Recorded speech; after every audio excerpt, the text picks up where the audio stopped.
Montenegro vizasını almaq üçün Azərbaycan vətəndaşları bu ölkənin Türkiyədəki səfirliyinin Bakıdakı ofisinə müraciət edə bilərlər.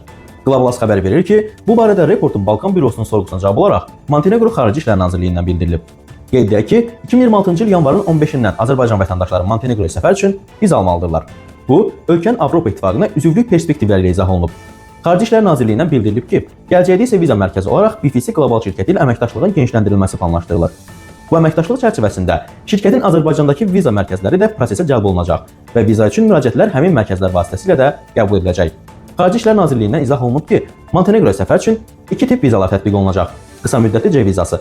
Montenegro ərazisindən tranzit keçid və ya Montenegro ərazisinə daxil olmaq və 180 gün ərzində ümumilikdə ilk giriş tarixindən hesablanmaqla 90 günədək qalmaq məqsədi ilə verilir. Uzun müddətli D vizası.